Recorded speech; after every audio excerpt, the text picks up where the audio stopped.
Information, recherche, rétinite pigmentaire organise ses 37e rencontres nationales ici à Montpellier pour la première fois.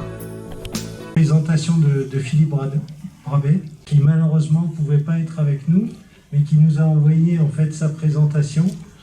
Et normalement, ça devrait marcher directement. Donc, moi je suis Philippe Brabet, je travaille aussi à l'INM et je voudrais vous parler aujourd'hui des bases, on va être très prudent, bases précliniques d'une thérapie pharmacologique qu'on a essayé d'établir à partir de nouvelles molécules que nous avons synthétisées.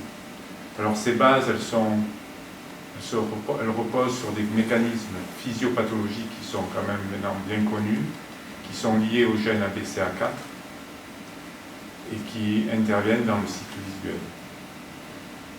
Ces pathologies, c'est ce qu'on appelle des dystrophies maculaires qui touchent le centre de la rétine, c'est donc la macula, et qui aboutissent à une atrophie à la fois des photorécepteurs et des épithéliums pigmentaires, qui aboutissent donc à un champ visuel avec une atrophie centrale et une perte de la vision également centrale.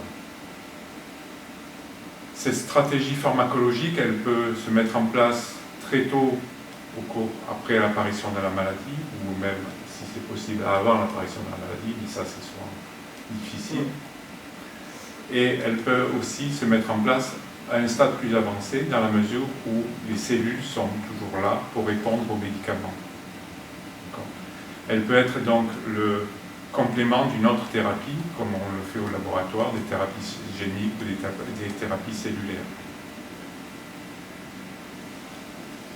Alors, dans notre cas, cette pharmacologie, elle repose sur la synthèse de molécules nouvelles que nous avons nommées lipophénol. Lipophénol pour lipide d'un côté et polyphénol de l'autre. Donc on a associé un polyphénol à un lipide.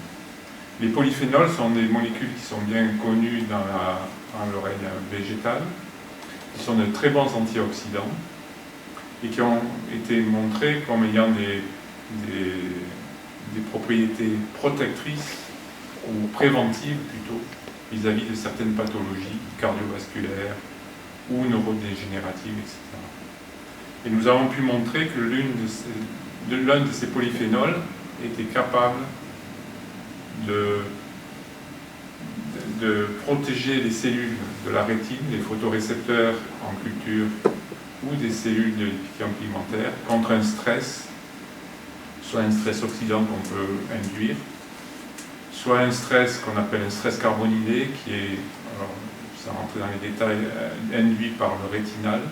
Le rétinal, c'est une molécule qui est très importante pour la vision, mais qui peut se révéler toxique lorsqu'elle s'accumule trop, en particulier chez les gens qui ont des mutations dans le gène ABCA4.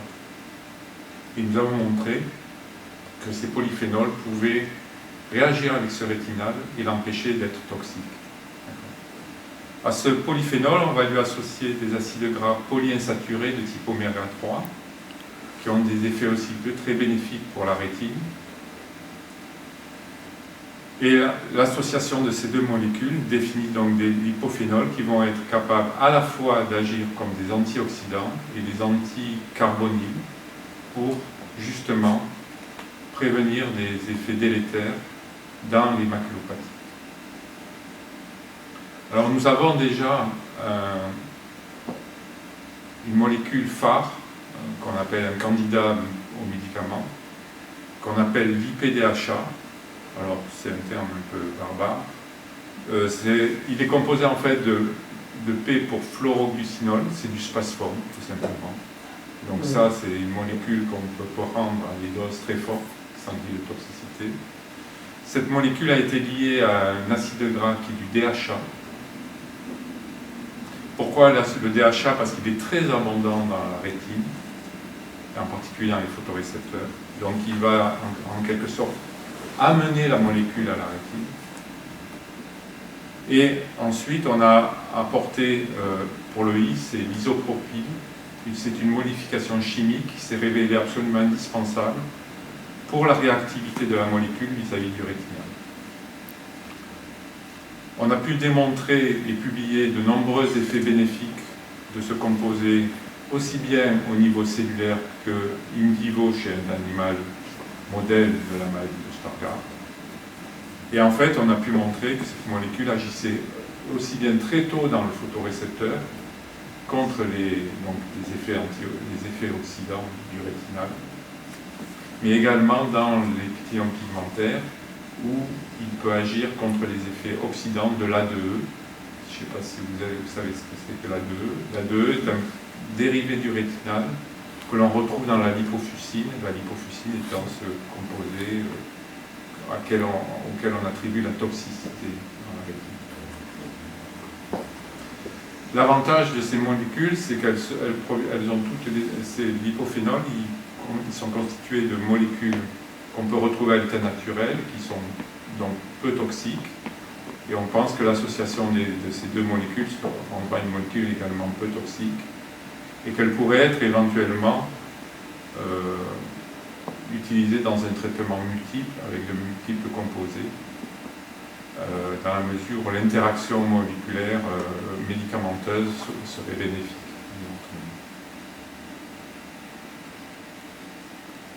Alors, où en sommes-nous de ces molécules? En fait, on continue à développer la chimie médicinale, parce que ce qui se passe, c'est que lorsqu'on apporte des modifications sur une molécule qui, à la base, a une propriété particulière, antioxydant, comme les polyphénols, on va un peu atténuer ses capacités antioxydantes. Donc, ce qu'on essaie de faire avec des laboratoires de la faculté de pharmacie qui sont des chimistes, on essaye de synthétiser de nouvelles molécules qui gardent ces propriétés antioxydantes. Et nous avons des exemples grâce à Céline, à Espérance Moine, qui a trouvé effectivement des molécules qui sont toujours anti-rétinales, mais qui ont une capacité contre le stress oxydant beaucoup augmentée.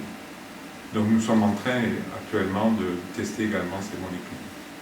Et pour ce faire, nous avons l'appui d'un laboratoire de formulation. La formulation, c'est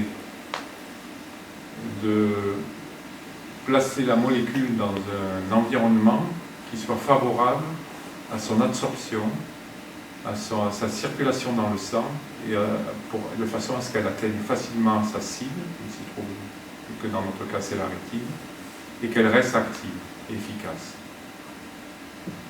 Et donc, nous avons un groupe qui travaille avec nous sur la formulation à la fois pour des injections intraveineuses. Les injections intraveineuses sont réservées à la preuve de concept de l'efficacité de la molécule sur des modèles animaux, pas chez l'homme bien entendu. Et une des molécules comme ça a été montrée être très efficace dans ce système-là. Et ils font également de la formulation par voie orale, qui serait la voie privilégiée pour le traitement chez l'homme. Et ils ont dès à présent défini, sur la base des propriétés physico-chimiques de la molécule IPDHA, déterminer une formulation qui permettrait une très grande stabilité dans le sang et une très bonne biodisponibilité à la rétine. Cette molécule est en cours d'évaluation. Enfin, pour aller peut-être plus vite dans la compréhension de l'efficacité de ces molécules, nous sommes adressés donc au groupe de Vicky et avec l'aide de Grégor Dubois, un ingénieur d'études, nous essayons de développer donc, une recherche basée sur l'EPR et les organoïdes rétiniens pour mieux comprendre l'efficacité de nos molécules dans un contexte physiopathologique.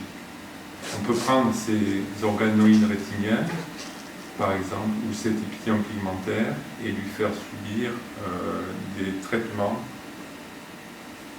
qui existent normalement, par exemple une phagocytose ou